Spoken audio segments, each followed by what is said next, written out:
اندازہ کیجئے اسلامی جمہوریہ پاکستان میں اس طرح کے گناہوں کی سزا تو سزائے موت ہی بننی چاہیے تھی، لیکن آج ہماری قومی اسمبلی نے یہ سزا ختم کر دی ہے، سزائے موت اب نہیں رہی ہے۔ اس کے اوپر بھی ہم بات کریں گے آج کے پروگرام میں۔ وداؤٹ اینی فردر ڈیلے اپنے مہمانوں کا تعارف کرنا چاہوں گا۔ سیدہ شیلا رضا صاحبہ کو فرام پاکستان پیپلز پارٹی کسی تعارف کی محتاج نہیں ہے، بہت مشکور ہوں میڈم آپ کے وقت کے لیے، شکریہ۔ عائشہ بانو صاحبہ فرام پاکستان تحریک انصاف، عائشہ صاحبہ thank you so very much for your time. Ali Gohar Baloch صاحب ہمیشہ اپنا وقت دیتے ہیں، میں بہت مشکور ہوں بلوچ صاحب آپ کے وقت کے لیے، جزاک اللہ خیر۔ شیلا رضا صاحبہ آپ سے شروع کرنا چاہتا ہوں، آپ کی نظر میں کیا وجہ ہے کہ یہ بات دوبارہ کہی گئی D G I S P R صاحب کی جانب سے کہ فیلڈ مارشل صاحب کا صدر بننے کے حوالے سے جو اس وقت ماحول بنایا جا رہا ہے وہ بالکل بے بنیاد ہے، یہ خبریں غلط ہیں، جھوٹی خبریں قیاس آرائیاں کی جا رہی ہیں؟ آپ کی نظر میں یہ باتیں کیوں اس طرح پھیل رہی ہیں اور کیوں ہمارے D G I S P R صاحب کو تردید کرنی پڑ رہی ہے؟ میڈم شیلا رضا صاحبہ۔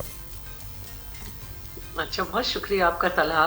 اور جہاں تک D G I S P R کو تردید کرنے کی بات ہے تو کچھ ہفتے پہلے، 1 سے 2 ہفتے پہلے، شاید 2 ہفتے پہلے، دو ہمارے جرنلسٹ ہیں ان کی طرف سے یہ انکشاف ہوا تھا، اعزاز سید اور کامران شاہد کی طرف سے غالباً، کہ زرداری صاحب کو ہٹایا جا رہا ہے، اور اس میں پھر جو نئی نہریں ہیں اس کے حساب سے بھی بات ہوئی تھی کہ شاید ایک مختلف جگہ سے اس پہ بات ہوئی تھی، انہوں نے نہیں کی تھی، کہ وہ جو نہریں نکالنے کا معاملہ ہے اس کے اوپر جو ہے۔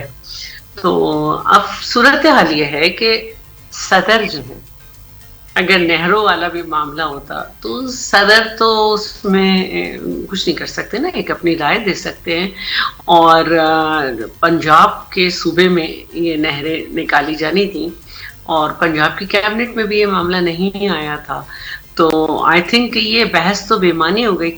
اب کس طرح سے یہ باتیں ہو رہی ہیں، کچھ ہم یہ جانتے ہیں کہ ہمارے ہاں ہر طرح کے لوگ ہیں، اور پھر وہ بات کو بلا تبصرہ کہہ دیتے ہیں، مذہب، کرکٹ، سیاست، اس پہ جس کا جو دل چاہتا ہے وہ بہت آرام سے بات کر لیتا ہے۔